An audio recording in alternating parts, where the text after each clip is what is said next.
What if your dying father's last wish trapped you in a desperate marriage of convenience, forcing you to choose between an empire and a love you never wanted? Michael Sterling slammed his fist onto the hospital bedside table, sending pills skittering across its surface. "You can't do this to me," he roared, his voice laced with disbelief and fury. "It's my right, Dad." Arthur Sterling, pale and frail in his hospital bed, met his son's gaze with unwavering resolve. "It's my company, Michael, and I can do whatever I want with it. I built that empire with my bare hands." Arthur coughed, a wet, rattling sound, but his eyes never left Michael's.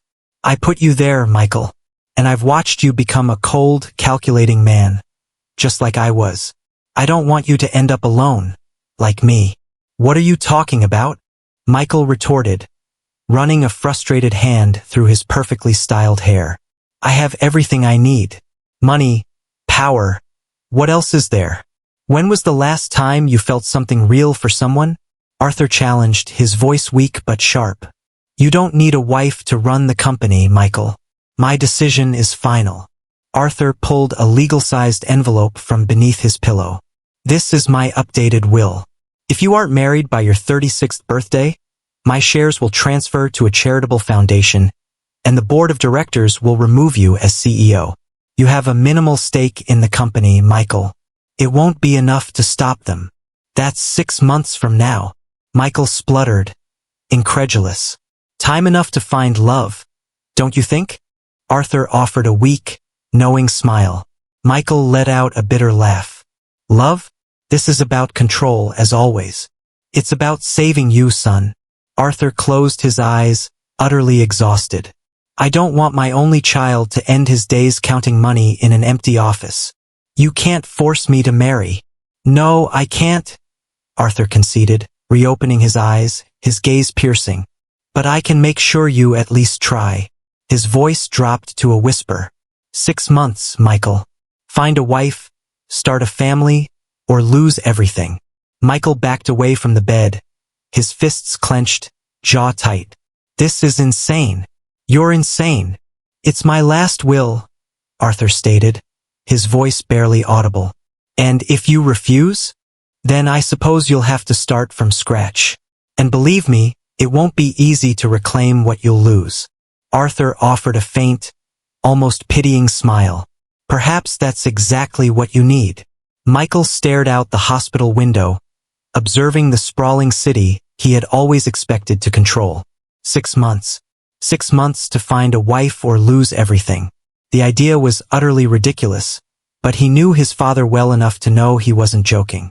"You'll regret this," he muttered under his breath. "Or perhaps," Arthur replied, his voice barely a breath, "someday you'll thank me." Michael stormed out of the room without looking back, his mind already furiously calculating possibilities. If he had to marry, he'd do it on his terms. A marriage of convenience, nothing more. He just needed to find someone willing to make a deal. What he didn't know was that fate was already setting the stage for something far more complicated than a simple business arrangement. What happens when the impossible cost of a child's survival forces a mother to consider a desperate bargain, and a fateful newspaper ad promises a solution too good to be true? "I'm sorry, Mrs. Lopez, but we need full payment before we can schedule the surgery." The administrative assistant's voice echoed in Camila Lopez's ears as she squeezed her 6-year-old son, Sam's hand. They were at the hospital, and Sam's cough, a harsh, relentless sound, made Camila's heart clench. "Please, there must be something we can do," Camila pleaded, pulling out her worn folder of documents. "I have some savings. I can make a down payment. The operation costs $500,000, Mrs. Lopez. Your down payment doesn't even cover 10%. Sam coughed again, a sound that made Camila's world crumble. At 6, her son was too young to understand why his mom cried herself to sleep every night. "I work 3 jobs, Camila insisted, desperation lacing her voice. "I can get more. Time is crucial in these cases, ma'am. Without the operation in the next few weeks." The administrative assistant didn't finish the sentence, but she didn't have to. Camila knew. Camila left the hospital with Sam in her arms, her legs trembling beneath her. On the bus ride home, as her son slept fitfully beside her, she meticulously reviewed her accounts for the 1,000th time. First job at the coffee shop, $800. Cleaning houses, $600. Selling homemade food on weekends, $400. Total saved, $4,500. She still needed $455,000. Mommy, why are you crying? Sam woke up, his large brown eyes looking at her with innocent concern. It's nothing, my love, Camila whispered, quickly wiping away her tears. Are you hungry? A little, he mumbled. At home, as she prepared the cheapest dinner possible, Camila checked her phone. 3 missed calls from her landlord, reminding her about overdue rent. A notification from the bank about her rejected loan application. Mommy, when can I play soccer like before? The question broke her heart into a million pieces. Soon, my love. Very soon. That night, after putting Sam to bed, Camila found an advertisement in the newspaper she'd brought home from the coffee shop. Personal assistant wanted for executive. Excellent pay. With trembling hands, she dialed the number. She didn't know that this call would change her life forever, or that desperation would lead her to accept a proposition that seemed far too good to be true. What if the only way to save your child was to enter a cold, calculated contract of marriage, sacrificing your freedom for a future you never imagined? Marriage? Camila nearly dropped her coffee cup, her eyes wide with disbelief. You must be joking. Michael Sterling, seated across from her in his impeccably designed office, maintained a perfectly serious expression. It's a business agreement, Mrs. Lopez. Simple and direct. The interview for the personal assistant position had taken an utterly unexpected turn. Camila observed the man before her. Flawless suit, calculating gaze, not a single hair out of place. He exuded an aura of unyielding control. Why me? She asked, her voice barely a whisper. Maria, my housekeeper, told me about your situation, Michael replied, leaning back in his chair. I need a wife before 6 months. You need money for your son's operation. It's a practical solution for both of us. Camila clutched her worn purse, her knuckles white. And what exactly would this agreement entail? A year of marriage. You'll live with me, of course, to maintain appearances. I'll cover all your expenses, including Sam's operation and his recovery. At the end of the year, we divorce discreetly, and you receive a generous compensation. And you expect me to believe there are no other conditions? Camila challenged, a hint of suspicion in her voice. Michael raised an eyebrow, a flicker of something unreadable in his dark eyes. Mrs. Lopez, this is strictly professional. I need to inherit my father's company. For that, I need to be married. Nothing more. And Sam, Camila pressed, her voice thick with concern. The child will have his own room, access to the best doctors, and a good education during that year. Consider it a bonus. Camila rose, walking to the panoramic window. The bustling city stretched beneath her, as distant and unattainable as her chances of acquiring the money through normal means. Why don't you look for someone from your social circle? Michael let out a dry, humorless laugh. Because all those women would want more than a year. You have a clear motivation and a defined time limit. You're a logical choice. Sounds like you've thought of everything, Camila murmured, a touch of bitterness in her tone. It's what I do, Mrs. Lopez. Solve problems efficiently. Camila closed her eyes, picturing Sam, his medicines, the sleepless nights spent worrying about money. How long do I have to decide? Your son's operation is urgent, isn't it? I'll give you until tomorrow. Tomorrow. Camila spun around, disbelief etched on her face. Time is valuable, Mrs. Lopez. For both of us. Michael rose, pulling an envelope from his desk. Here's the contract. Read it. If you accept, we'll get married this week. He shrugged. If not, I wish you luck finding the money by other means. Camila took the envelope with trembling hands. The numbers in the contract made her dizzy. It was more money than she had ever seen in her life. Her son's health, his future, everything depended on her answer. I'll contact you tomorrow, Mr. Sterling. Michael, he corrected, a subtle, almost imperceptible softening in his voice.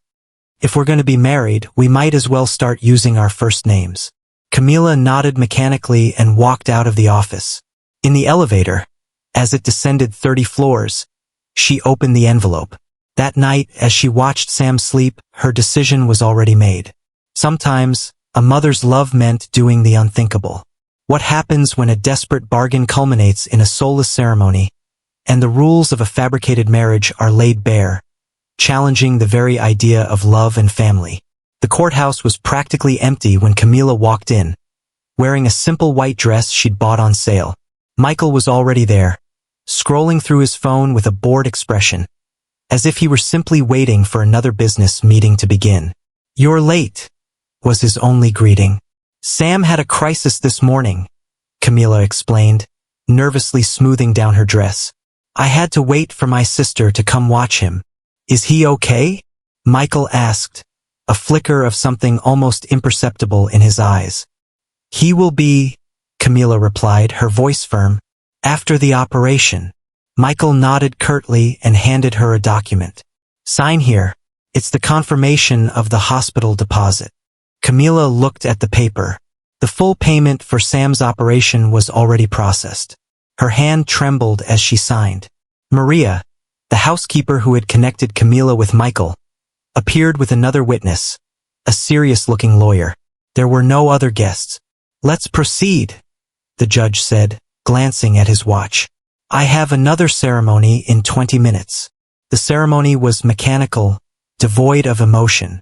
There were no personalized vows, no music, no tears of joy, just formal questions and clipped, short answers.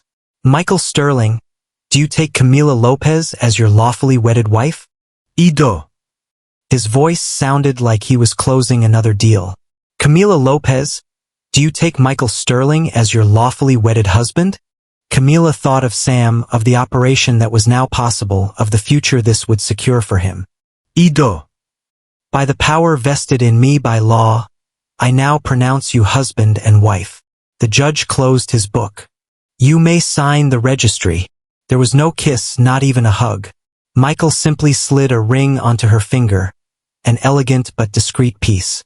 "The car's waiting," Michael said after they signed the papers. "I'll take you to the hospital so you can arrange everything for Sam. Then we'll go to the penthouse so you can settle in." In the car, the silence was heavy, oppressive. Camilla gazed out the window, wondering what she had gotten herself into. "There are some rules," Michael said suddenly, breaking the tense quiet. "First, no unannounced visitors. Second, keep your son under control. No noise or mess. Third, if anyone asks, we met through mutual friends, and it was a whirlwind romance." "Anything else?" Camilla asked, a touch of irony in her voice. "Yes, don't fall in love with me." Michael looked directly at her, his gaze cold and unwavering. "This is a business arrangement, nothing more." Camilla almost laughed, a hollow, bitter sound. "Don't worry, Mr. Sterling. Love is the last thing I'm looking for in this arrangement." "Michael," he corrected, his voice firm. "In public, I'm Michael, and we're supposedly happily married." The car pulled up to the hospital. Before she got out, Michael added, "One last thing. Sam's operation is in 3 days. After that, we'll start appearing at social events. You'll need appropriate clothing. Maria will help you with that." Camilla nodded mechanically and stepped out of the car. As she walked toward the hospital entrance, she wondered if she had just sold her soul to the devil. But when she thought of Sam and his imminent recovery, she knew that any price was worth it. What happens when a child's joy illuminates a cold, luxurious prison, and a mother struggles to navigate the harsh rules of a marriage built on convenience, not love? "Look, Mommy, my room is huge." Sam darted through the expansive bedroom, his small footsteps echoing on the polished wooden floor. It was the first time Camilla had seen him so genuinely excited since his illness began. "My love, don't run," Camilla warned, though a soft smile finally touched her lips. The room was indeed bigger than their entire old apartment. And can I put my toys anywhere I want? The toys stay in your room. Michael's voice cut in from the doorway. Sam froze, suddenly timid in Michael's imposing presence. And the noise too, Michael added without softening his tone. Sam, he corrected, his voice firm. If we're going to keep up appearances, you should call me Michael. Camila watched the exchange, a knot tightening in her stomach. The penthouse was breathtaking. 3 bedrooms, a panoramic view of the city skyline, furniture that looked straight out of a designer magazine. Yet, it felt cold, like a museum exhibit where nothing could truly be touched or lived in. Dinner is at 8, Michael continued, without waiting for a response. I'm usually not here, but tonight we need to discuss some things. Maria will show you the rest of the apartment. He left without another word, the sound of his expensive Italian shoes fading down the hallway. Maria, the housekeeper, appeared moments later. Don't worry, ma'am. Mr. Michael is like that at first, but he's not a bad man. I'm not worried about that, Maria, Camila replied, her voice strained. I just want Sam to be comfortable. And he will be. Come, I'll show you the kitchen. The tour revealed an apartment designed to impress, not to live. Everything was minimalist in shades of gray and white. There were no family photos, no personal items, just abstract art and corporate awards. At exactly 8 o'clock, they were seated in the formal dining room. Sam, still weak from his medication, picked at his food. Tomorrow preparations begin for the introductory party, Michael announced, checking his agenda on his phone. Maria will take you shopping. You need a complete wardrobe. A party. Camila put down her fork, startled. So soon. Society expects to meet my wife. It's part of the agreement, Michael said, his gaze fixed on her. Sam is still recovering. Sam will stay with Maria that night. It's not an event for children. This isn't up for discussion, Camila, Michael stated, his eyes piercing. Appearing to be a happily married couple includes social events. It's part of the deal. Sam watched the exchange in silence, his big eyes moving between his mother and Michael. Can I go to my room? He asked softly. Of course, my love, Camila responded, rising to help him. He can go alone, Michael interrupted. We need to finish talking. Sam slid from his chair and left the dining room. Camila watched him go, feeling the full, heavy weight of her decision more than ever. I know this is difficult, Michael said, surprising her with a softer tone. But it will work better if we follow the rules. Camila nodded, not trusting her voice to reply. That night, lying in her new, luxurious bedroom, she wondered how long they could maintain this charade before someone, inevitably, got hurt. What happens when the cold, calculated facade of a ruthless businessman begins to crack, revealing a surprising tenderness, and a child's innocent joy starts to melt a guarded heart. I can't go, Camila said, her voice tight, clutching the phone. I have an important meeting. Mrs. Lopez, it's Sam's monthly checkup. The nurse on the other end insisted. It's crucial for his post-operative follow-up. I know, but my boss. Camila bit her lip, remembering that technically Michael was her husband, not just her boss. I'll take him. Michael's voice startled her. He was standing in the kitchen doorway, already dressed for work, a cup of coffee in his hand. What? Camila stammered. Tell the nurse I'll take Sam to his appointment, Michael said, sipping his coffee as if he hadn't just offered to do something extraordinary. Camila ended the call, looking at him with a mix of disbelief and distrust. It's not necessary. I can cancel my meeting. The meeting with the Korean investors is important, Michael replied, his gaze firm. I'll take the boy. But, don't you trust me? Michael raised an eyebrow. I'm his legal stepfather, aren't I? Before Camila could respond, Sam walked into the kitchen, dragging his school backpack. He stopped, surprised to see Michael, who was usually gone by now. Good morning, the boy mumbled. Sam, Michael said, surprisingly gently. Today, I'm taking you to the doctor. The boy's eyes widened. And Mommy? Mommy has work, Michael replied. Does it bother you to go with me?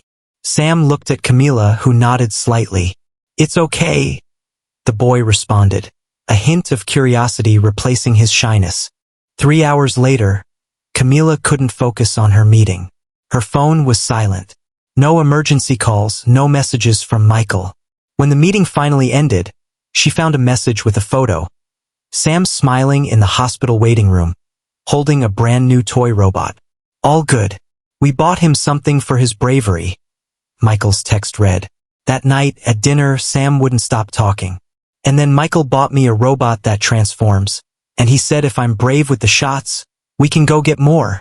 Camila watched Michael, who pretended to be more interested in his plate than in the conversation. Can I go play with my robot now? Sam asked after dinner. Go ahead, Michael replied, to everyone's surprise. But remember, in your room. When Sam left, Camila couldn't hold back. Why did you do it? The toy? It's normal to reward children after a doctor's visit. No, taking Sam to the doctor. You could have sent Maria. Michael rose, carrying his plate to the sink. He stood looking out the window for a moment before speaking. I don't want Sam to grow up like I grew up, with a father who only cared about the family legacy. He sighed, pinching the bridge of his nose. I don't know how to be a father, Camila, but I want to try. Is it just for appearances? Camila asked, her voice soft, searching for the truth. For a moment, something flickered across Michael's face, an expression Camila couldn't decipher, but it vanished as quickly as it appeared. Of course, he replied, his voice reverting to its usual coldness. It's all for appearances. But that night, Camila heard him stop outside Sam's room. The door opened softly, and for a long moment, Michael just stood there, watching the boy sleep. What happens when a carefully constructed life of solitude is shattered by a sudden crisis, forcing a man to confront his deepest wounds and reveal a vulnerability he never knew he possessed? The shattering sound of breaking glass ripped through the penthouse's silent night. Camila, unable to sleep, her mind restless with a mix of worry and a strange, burgeoning hope, immediately went to the kitchen. She found Michael there, stoically sweeping up the shards of a broken glass. Let me help you, she said softly, bending down to assist him.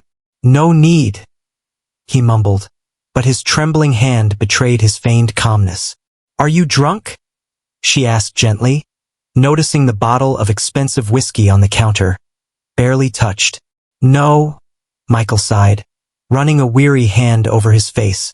Just tired. Camila observed him, her gaze lingering on the raw vulnerability in his eyes. Do you want to talk about it? Since when are we friends? He retorted, a flash of his usual coldness returning. Since never, but I'm your wife, aren't I? She offered a small, ironic smile. At least on paper. Michael looked at her for a long moment, his guard slowly, imperceptibly dropping. Then he poured 2 glasses of whiskey. He offered one to Camila and sat heavily on the kitchen island. My father passed away today, he said finally, his voice flat, devoid of emotion. Oh, Michael, I'm so sorry. Don't be sorry. He was a manipulator until the very end. Michael took a long sip of his drink. Do you know why he really forced me to get married? Camila shook her head, listening intently. My mother abandoned us when I was Sam's age. She ran off with her yoga instructor. He let out a bitter, humorless laugh. My father never recovered. He raised me to be just like him. Cold, calculating, successful in business, but a complete disaster at everything else. And that's why he wanted me to marry you. He wanted to save me. He made air quotes with his fingers, a cynical gesture, as if a forced marriage could fix anything. Camila swirled the whiskey in her glass, the ice clinking softly. At least your father cared in his own way. Sam's father doesn't even know he exists. Michael looked at her, a flicker of genuine curiosity in his eyes. You never looked for him? Why? When I told him I was pregnant, he blocked me everywhere. He was an exchange student. Went back to Spain and I never heard from him again. Sam doesn't ask about him? Sometimes. I tell him some families are just 2 people and that's perfectly okay. But it's not enough, is it? Camila looked at him, surprised by the unexpected honesty in his voice. Why do you say that? I see how he looks at you when he comes home from school, like you're his entire world. It must be exhausting. He's my son. He's not a burden. I didn't say he was. Michael finished his drink, the ice clinking loudly as he set the glass down. But I understand the loneliness. They sat in silence for a moment, the muffled sounds of the city filtering through the windows. Thank you, Michael said suddenly, his voice soft. For what? For listening. For not judging. He stood, placing his glass in the sink.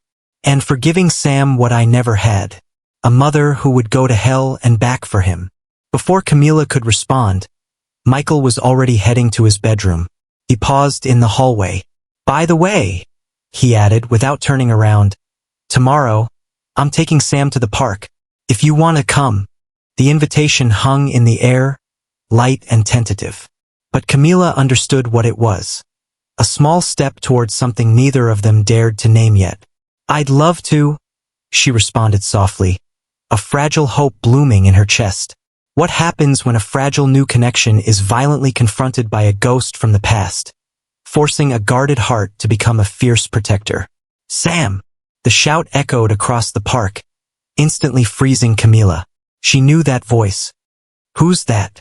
Michael asked, noticing Camila's sudden pallor. Raoul, she whispered, her eyes wide with a chilling dread, as a man strode purposefully towards them. Sam, who had been playing on the swings, immediately ran to his mother, clinging to her leg. Michael, instinctively, stepped in front of them, his posture rigid. Camila! Raoul stopped directly in front of them, completely ignoring Michael. Why aren't you answering my messages? What messages? Camila hugged Sam tighter, trying to shield him. How did you find me? I saw you in the society papers. Raoul sneered, a cruel glint in his eyes. Billionaire Michael Sterling marries single mother. Very touching. His tone was mocking, dripping with disdain. So, you landed yourself a millionaire? I suggest you remove yourself, Michael interjected, his voice cold as ice, cutting through Raoul's taunts. Raoul looked Michael up and down, a sneer on his face. And who are you to tell me what to do? That kid could be mine. I'm going to demand a DNA test, Raoul declared, a mocking smile playing on his lips. He's not yours. Camila exploded, her voice raw with fury. I told you years ago. The dates don't match. Well, the judge will decide that, Raoul replied, completely unconcerned. Michael's eyes narrowed dangerously. Do you want to risk a lawsuit for defamation and harassment? Raoul's face paled slightly, but he maintained his taunting smile. We'll see each other soon, darling.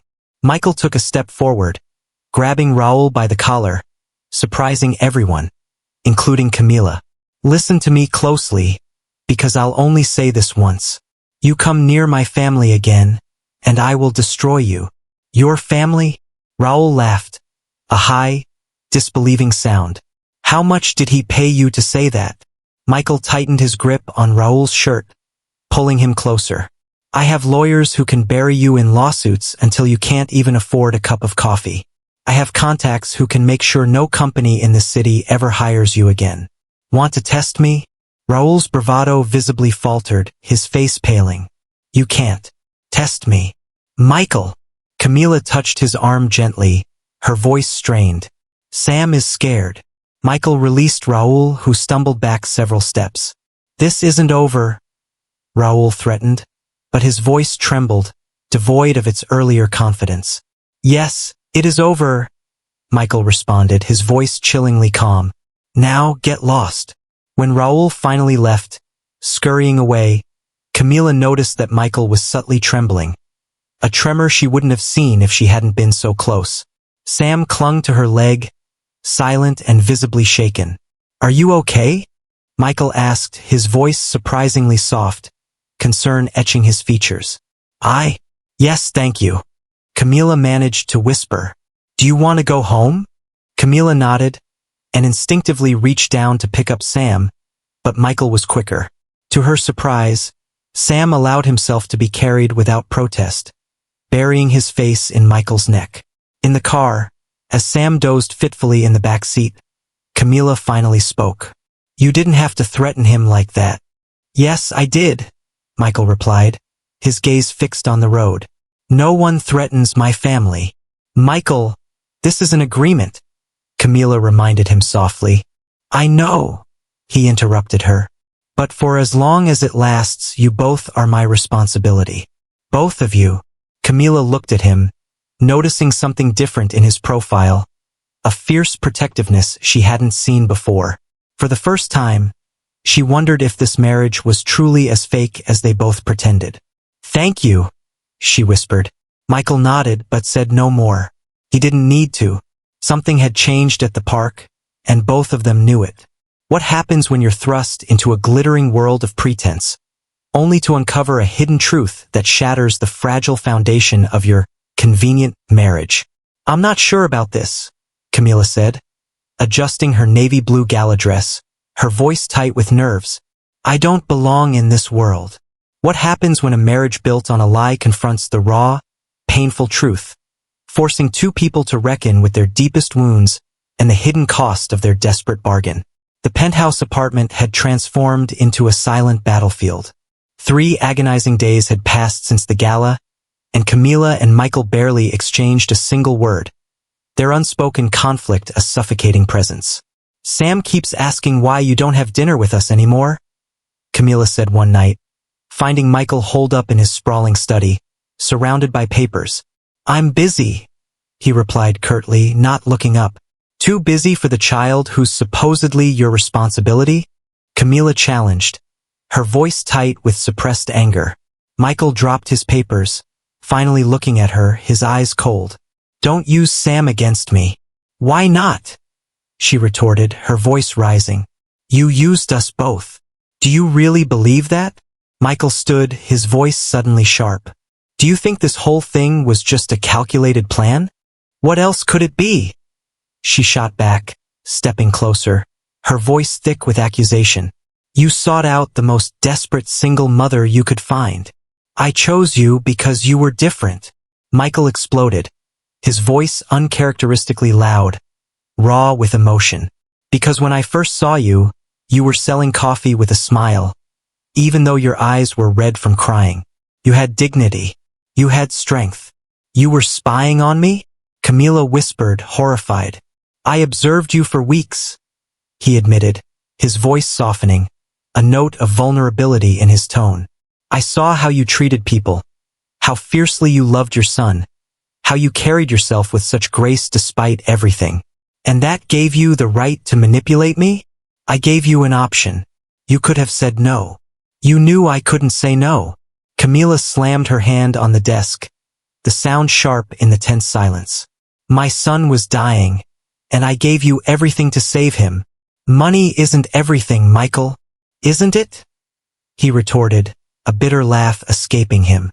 "Then why are you so angry about the millions I didn't tell you I had?"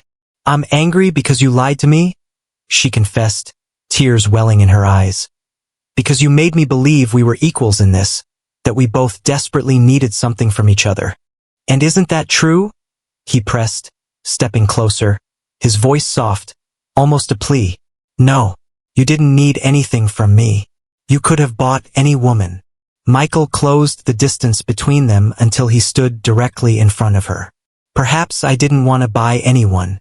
Perhaps I wanted—" "What?" Camilla challenged, her voice trembling. "What did you want?" "Something real." His voice dropped to a whisper, raw with a vulnerability he rarely showed. "Even if it was for the wrong reasons." "You can't buy something real," she said, shaking her head. "No, but I could hope for it."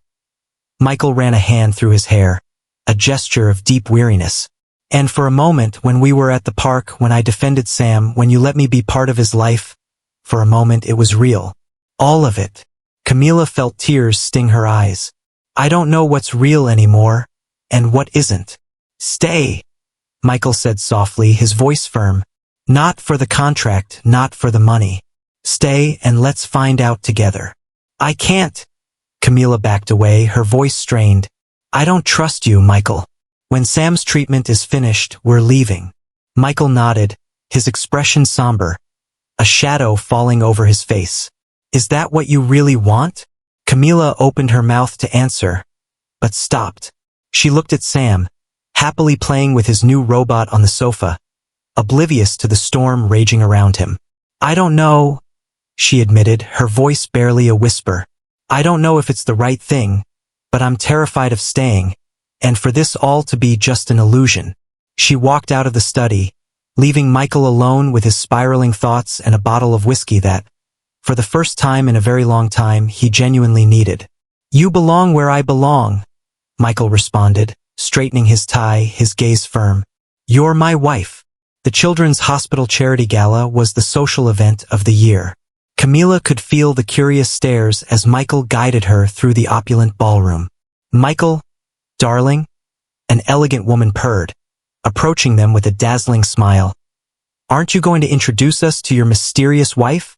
Isabel, meet Camila, Michael said, placing his hand on the small of Camila's back, a possessive gesture. My wife. Ah, the famous Camila. Everyone's talking about how you managed to conquer Mexico's most coveted bachelor. Isabel's tone was laced with thinly veiled condescension. Camila offered a polite, practiced smile. Michael actually conquered me. And how did you two meet? Isabel pressed, her eyes sharp with curiosity. At a coffee shop, Michael replied smoothly, before Camila could speak. She spilled coffee all over my Italian suit. Camila looked at him, surprised. They hadn't rehearsed this story. It was love at first sight, Michael continued, his eyes meeting hers, a subtle, knowing glint in their depths. Though she made me work for it. Fascinating, Isabel murmured, her smile not quite reaching her eyes. If you'll excuse me. As Isabel walked away, Camila whispered, Coffee on your suit? It's more believable than saying I hired you to inherit a company, Michael replied, a wry smirk on his face. Camila was about to retort when she overheard a nearby conversation. They say he'll inherit over $500 million. The entire Sterling Empire.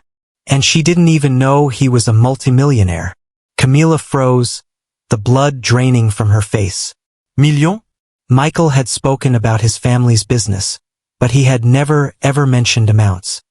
Michael, her voice trembled slightly. Can we talk in private? He led her to a secluded balcony, away from the glittering crowd and the murmuring voices. $500 million? Camila confronted him, her voice barely a whisper, thick with disbelief and a rising fury. Why didn't you tell me? Would it have changed anything? Michael countered, his voice flat. Of course. She stopped, feeling a wave of betrayal.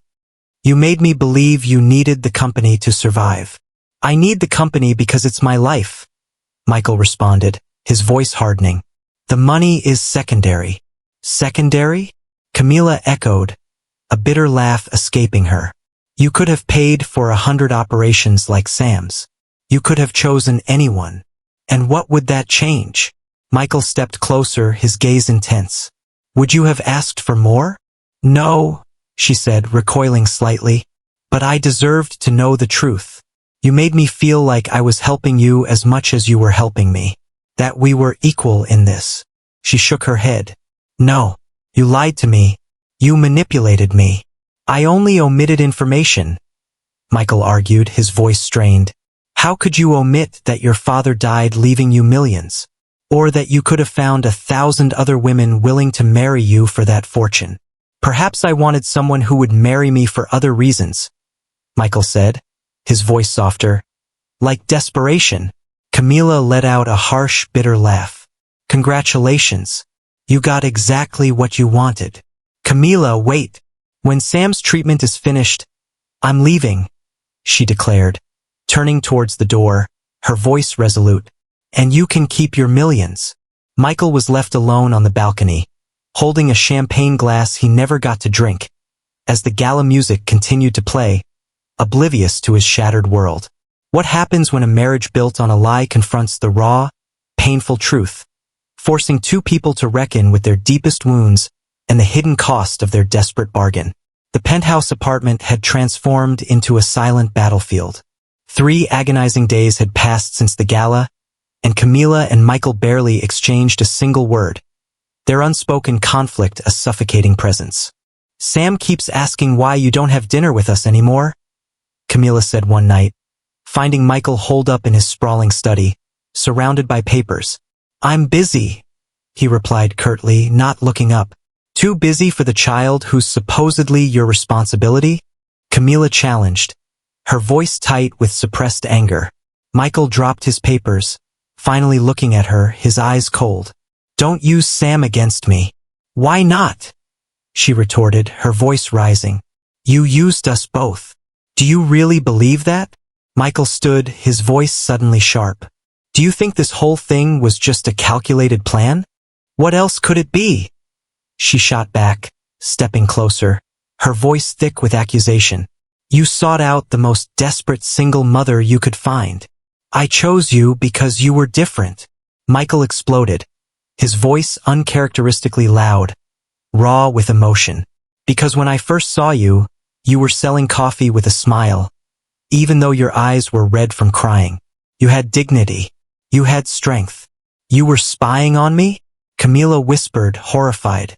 "I observed you for weeks," he admitted, his voice softening, a note of vulnerability in his tone. "I saw how you treated people, how fiercely you loved your son, how you carried yourself with such grace despite everything. And that gave you the right to manipulate me? I gave you an option. You could have said no.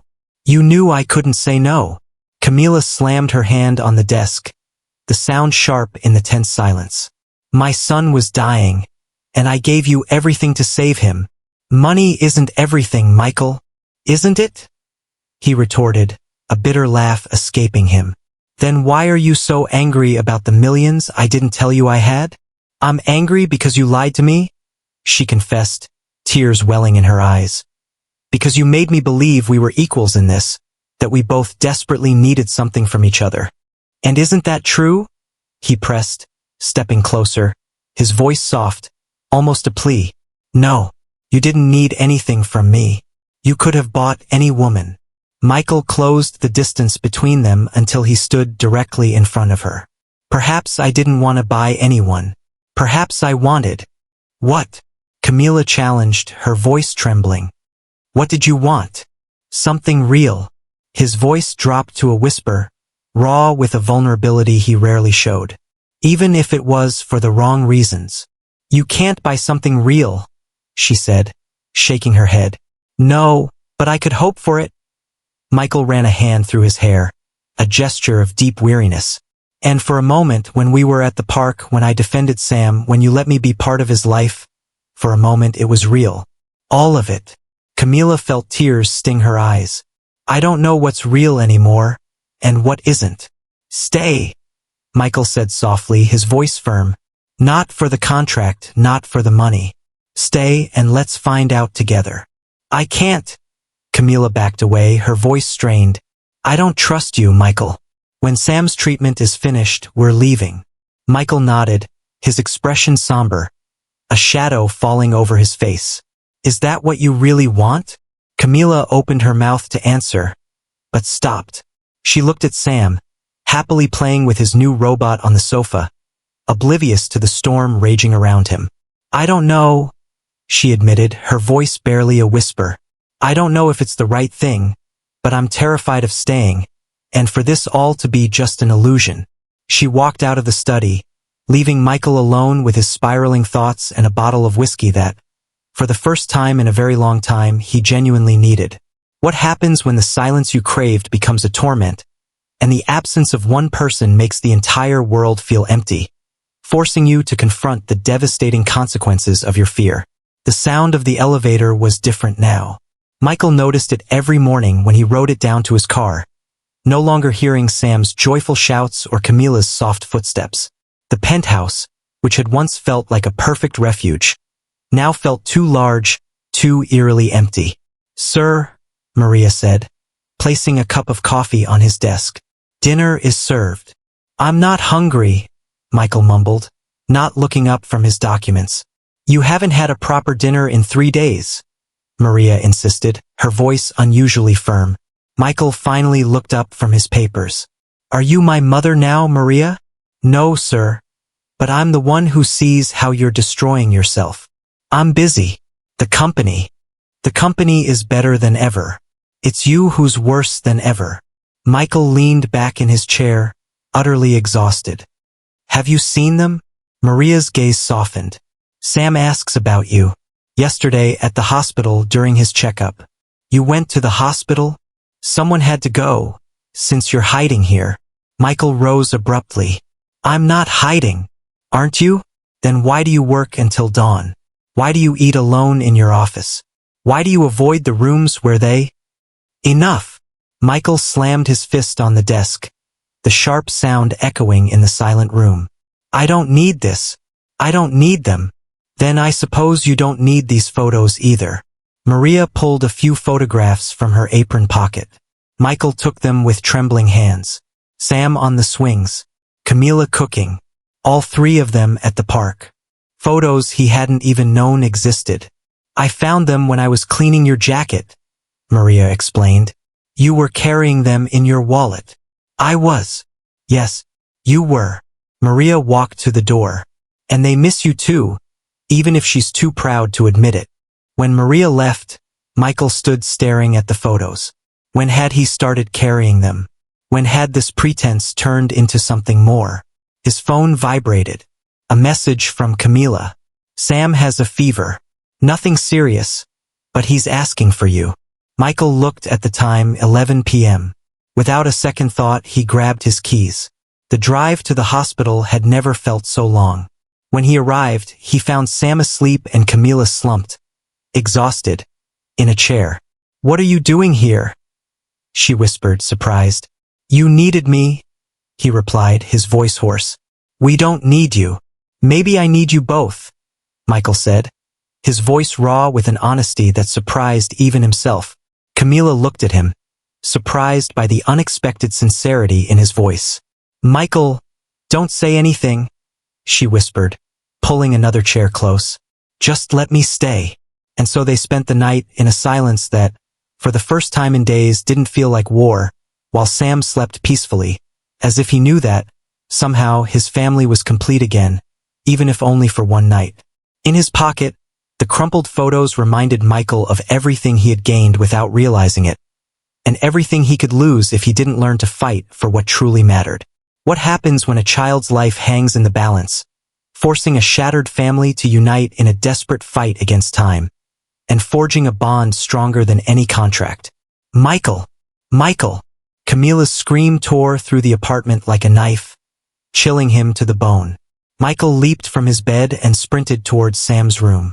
The boy was pale, trembling, his lips almost blue. He's not responding, Camila sobbed, clutching Sam. The fever came back, and he's not responding. Call an ambulance, Michael ordered, instantly taking Sam into his arms. I'm taking him to the car. It'll be faster. They rushed to the parking garage in a blur of frantic movement and raw fear. Michael drove like never before, ignoring traffic lights, the city a blur, while Camila held Sam tightly in the back seat, murmuring desperate prayers. My love, please wake up, Camila whispered, tears streaming down her face. Please. 5 minutes, Michael promised, his voice strained, tight with a new kind of fear. Hold on 5 minutes, champ. At the hospital, doctors immediately whisked Sam away. Camila tried to follow, but a nurse gently stopped her. I need to be with him, she pleaded. The doctors need space to work, the nurse explained. Please wait here. Michael had never seen Camila so utterly distraught. Without thinking, he pulled her into a fierce embrace, and she collapsed into his arms, sobbing uncontrollably against his chest. I can't lose him, she choked out. I can't. You won't. Michael squeezed her tighter. I won't let it happen. Hours stretched into an eternity.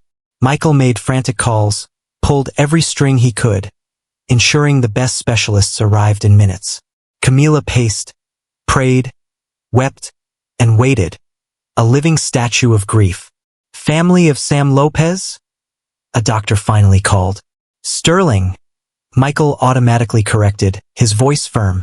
Sam Sterling. The doctor nodded. Sam had an adverse reaction to his medication. His body rejected the treatment. What does that mean? Camila asked, her voice trembling. We need to change the entire protocol. It will be more aggressive, more costly.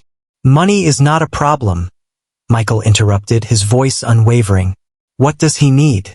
Medications from abroad? More specialists? Just tell me what he needs. No expense is too great. The doctor looked at his notes. There's an experimental treatment in Houston. It's cutting edge.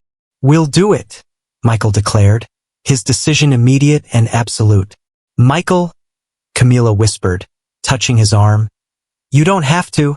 Yes, I do, he interrupted, looking directly at her, his eyes shining with a fierce, undeniable love.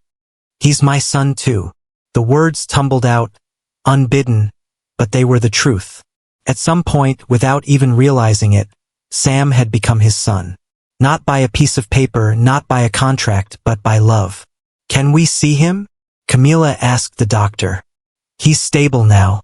You can go in one at a time. You go, Michael said. I'll make the arrangements for Houston. But Camila took his hand. Come with me. He needs you. We need you. In the room, Sam slept, connected to machines that softly beeped. Michael and Camila sat on either side of his bed, holding his tiny hands, forming a bridge of love over his sleeping body. Thank you, Camila whispered. Michael didn't respond. He didn't need to. For the first time, he was exactly where he was meant to be, with the people he needed in his life. What happens when a life-and-death struggle redefines true success, forcing a man to sacrifice an empire for the profound wealth of love, and a family finds its real foundation amidst a desperate fight for survival? The journey to Houston changed everything. In the tense waiting room of Texas Children's Hospital, while Sam underwent his experimental treatment, Michael made a life-altering decision. I don't care about the inheritance anymore, he said suddenly, breaking hours of strained silence. Camila looked up from her cold coffee, startled. What? All of it. The company, the money, my father's will. It means nothing anymore. Michael, you're tired, Camila whispered, trying to make sense of his words. You're not thinking clearly. On the contrary, he countered, sitting beside her, taking her hand. For the first time in my life, I see everything with absolute clarity. When Sam stopped breathing that night, his voice broke, thick with the raw emotion he had so long suppressed. In that moment, I would have given the entire Sterling fortune just to see him smile one more time. Camila instinctively squeezed his hand, her eyes welling up. But the company is your life. No, Michael said, looking directly into her eyes, his gaze unwavering. You too are my life. He ran a hand through his hair, a gesture Camila had learned to recognize as a sign of his vulnerability. It took me almost losing you both to realize that. What are you talking about? Camila asked, her voice soft with a fragile hope. All my life, I believed success was measured in numbers in a bank account. My father taught me that, but he was wrong. And what are you going to do? I'm going to give it all up, start over, from scratch. You can't do that, Camila exclaimed, disbelief coloring her voice. Why not? Because, Camila hesitated, her gaze dropping. Because I don't want to be the reason you lose everything. I'm not going to lose anything, Michael said, a gentle, genuine smile gracing his lips. I'm going to gain everything that truly matters. A doctor appeared at the doorway. Sterling family? Both Michael and Camila leaped to their feet. The treatment is working, the doctor announced, a quiet triumph in his voice. Sam is responding better than expected. Camila immediately began to cry tears of overwhelming relief. Michael pulled her into a fierce embrace, and this time, she didn't pull away. Can we see him? Michael asked, his voice thick with emotion. In a few minutes. He's asking for his dad. Michael froze. For me? Yes, the doctor smiled. He's been saying he wants to show his dad his new robot. When the doctor left, Camila looked at Michael, her eyes shining. "You don't have to." "I want to," he interrupted, his voice resolute. "I want to be his father. Not by a piece of paper, not for appearances. I want to be his father because I love him." "And Camila," he said, taking her hands, his voice dropping to a raw, heartfelt whisper, "I love you too." The words came out naturally, as if they had been waiting for this very moment to be spoken. Not for the contract, not for the inheritance. "I love you because you are you." Camila looked into his eyes, searching for any sign of doubt, any lingering pretense. She found none. "What will happen when we go back to New York?" she asked softly, her voice still trembling. "We'll start fresh. The three of us." Michael squeezed her hands. "If you want to. And what if it doesn't work?" "It will work." The certainty in his voice was unshakable, absolute. "Because this time it's real." A nurse appeared. "You can go in and see Sam now." Before entering, Camila stopped Michael. "I love you too," she whispered, her voice fragile. "And it scares me how much I love you." Michael smiled. A true, unmasked smile, devoid of pretense. "It scares me too. But for the first time in my life, it's a fear worth feeling." They entered Sam's room together, not as a marriage by contract, but as a real family, united by something far stronger than paper or money. The love they had found without even looking for it. What happens when true success is redefined, not by a towering empire, but by the quiet courage to abandon it all for the profound wealth of family and the promise of a life built on your own terms. The Sterling Industries building loomed imposingly against the New York City skyline. Michael entered the lobby with Camila by his side, both impeccably dressed for the crucial board meeting. "Are you sure about this?" Camila whispered, her voice laced with a final touch of apprehension. "Completely," Michael affirmed, squeezing her hand. "Sam's leaving the hospital tomorrow. I want to start our new life unburdened." In the boardroom, the stunned faces of the executives reflected their incredulity at what they had just heard. "You're renouncing your inheritance?" The lead attorney, Mr. Davis, adjusted his glasses, his voice flat with disbelief. "Michael, that's over $500 million. "I know." Michael remained serene, his gaze unwavering. "And I'm giving it all up." "Your father." "My father wanted me to find something more valuable than money," Michael said, looking directly at Camila, a soft smile gracing his lips. "And I found it." Mr. Davis closed the file and sighed, running a hand over his face. "Michael, renouncing the company isn't just signing a paper. The press will tear you apart. The board of directors will see you as a traitor. Are you ready for that?" Michael's fists clenched, but his expression didn't waver. "I'm ready." He pulled out some documents. "But the company will pass to the foundation as stipulated in the alternative will. I've already signed the formal renunciation of my hereditary rights." Mr. Davis reviewed the papers, searching for any error, any loophole. "This is irrevocable. It's what I want." "Michael," another executive interjected, his voice tight, "you've worked your entire life for this." "No." Michael stood, his presence commanding despite his relinquishment of power. "I worked my entire life for what my father wanted. Now, I'm going to work for what I want." "And what exactly is that?" "I'm going to open my own company. Smaller, more personal. Something I can manage without sacrificing time with my family." Murmurs filled the room. Camila watched in silent admiration, her heart swelling with pride at Michael's unwavering determination. "The papers are in order," Mr. Davis finally announced. "I just need your final signature." Michael took the pen. Before signing, he looked at Camila, a question in his eyes. "Any regrets?" "None," she responded with a genuine smile. The signature was swift, decisive. In a single stroke, Michael Sterling transformed from the heir of an empire to a free man. "Congratulations," Mr. Davis said dryly. "You've just renounced a fortune." "No," Michael corrected, taking Camila's hand, his eyes shining. "I've just gained something far more valuable." They walked out of the building into the midday sun. Michael paused on the sidewalk, looking up at the towering skyscraper that would no longer be his. "Are you okay?" Camila asked softly. "Better than ever," he replied, taking out his employee ID and looking at it one last time. "You know, for years I believed this building was my destiny, that I had to be worthy of it, of the sterling name. And now I know my destiny is at home with Sam and with you." He tossed the ID into a nearby trash can. "Ready for our new life? Without millions? Without the family business? Without mansions?" Camila teased, a playful glint in her eyes. "With love," he responded, his voice filled with profound conviction. "With real family. With genuine laughter." Camila stepped closer and kissed him, not caring who saw them. "I'm ready." "Then let's go," Michael said, checking his watch. "Sam's leaving the hospital tomorrow, and we need to get his room ready in our new apartment." "New apartment?"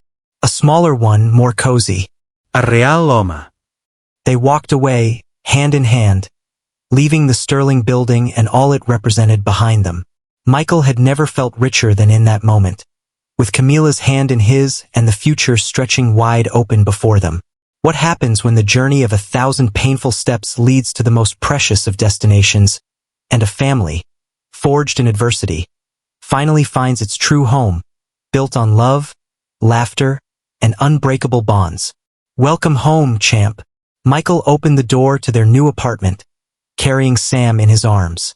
The place was considerably smaller than the penthouse, but it felt warmer, more alive, filled with an immediate sense of belonging. Balloons and a "Welcome home, Sam" banner decorated the living room. "Is this our new house?" Sam asked, looking around with wide-eyed curiosity. "Do you like it?" Camila bit her lip, a mix of nervousness and hope in her voice. "I love it." Sam squirmed in Michael's arms until he was gently put down. "Can I see my room?" "Of course," Michael replied, a tender smile on his face. "In fact, we have a surprise for you in there." Sam's room was small but cozy, with light blue walls and glow-in-the-dark stars on the ceiling. In one corner, a collection of robots, his obsession since the hospital, awaited him. "My robots!" Sam shrieked, running towards them. "And there are new ones. Michael bought them for you," Camila explained, her voice soft with happiness. Sam turned to Michael, his eyes shining. "Really? Really?" Michael knelt beside him. "Sam, there's something I want to ask you." "What?" "Would you like me to be your dad? Not just by name, but for real?" Sam looked at him seriously, with that intense gaze only children possess. "You won't leave again?" "Never." Michael felt a lump form in his throat. "If you accept me, I'll stay forever." Sam looked at his mother, who was nodding, tears in her eyes, and then back at Michael. Without a word, he launched himself into Michael's arms. "Yes, I do," he whispered, his small voice muffled against Michael's shoulder. "Yes, I want you to be my dad." Camila joined the hug, and for a moment, the world outside that room ceased to exist.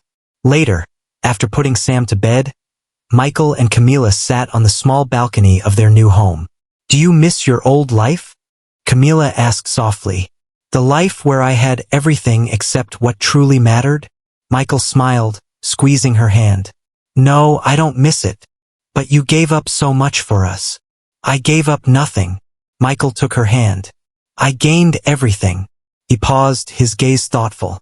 "You know, my father believed he was punishing me with that condition in his will, but he actually gave me the greatest gift of my life. He forced me to find you both." Camila smiled, a gentle, knowing curve of her lips. "So, you don't regret spilling coffee on your Italian suit?" Michael chuckled. "That fake story is becoming more real than the true one. Perhaps because the ending is real." Camila snuggled against him. "Love is real, and it's worth more than any inheritance." From Sam's room, the soft sound of his breathing reached them. There were no more contracts to fulfill, no more appearances to maintain. Just a real family, built on foundations stronger than money or duty. "I love you," Camila whispered. I love you more, Michael responded. And under the stars of New York City, on a balcony much smaller than his previous one, but infinitely happier, they sealed with a kiss the beginning of their true love story. Part 16, The True Fortune. What happens when a new life begins, built not on the ruins of the past, but on the enduring strength of love, family, and the unwavering courage to choose what truly matters. A year later, the garden of the small church was decorated with white and gold flowers. It wasn't an ostentatious wedding like those usually held in New York's high society, but every detail radiated genuine love. Are you nervous? Sam asked Michael, adjusting his tie. A little, Michael admitted, smiling at his son. Do you have the rings? Sam patted the pocket of his small suit. Safe, Dad. The word Dad still made Michael's heart swell with joy. It was no longer a title by contract, but one earned with love and time. When Camila appeared at the church entrance, in a simple white dress and a radiant smile, Michael felt himself fall in love all over again. We are here, the priest began, to celebrate not the beginning, but the confirmation of a love that grew in the most unexpected circumstances. Sam watched everything from the front row, his eyes shining with happiness. He was no longer the sick boy from a year ago. Now he overflowed with health and joy. I, Michael, promise to love you not out of duty or convenience, but because my heart chose to. I promise to be the husband and father our family deserves, and to be grateful every day for the blessing of having you both in my life. I, Camila, promise to love you with the same strength with which you love our son. I promise to be your companion in this new life we choose together, and to always remind you that true value is not in what you have, but in what you give. When Sam approached with the rings, his small hands proudly holding the cushion, there wasn't a dry eye in the church. By the power vested in me by love and faith, the priest concluded, I now pronounce you once again and forever husband and wife. The kiss that followed wasn't that of a sealed contract, but of a promise fulfilled. A promise of true love that no fortune could ever buy. Dear friends, if this story of love between Michael and Camila moved you as much as it did me, don't hesitate to give us a like and share it with your loved ones. It's incredible how an agreement that began out of necessity transformed into true love. Don't you think? I'd love to know where you are watching this story from, and what you thought of the moment Michael gave up everything for love. If you enjoyed this narrative, don't forget to subscribe to the channel for more stories that remind us that true love exists, and, sometimes, arrives in the most unexpected ways. Where are you watching us from? Tell us in the comments.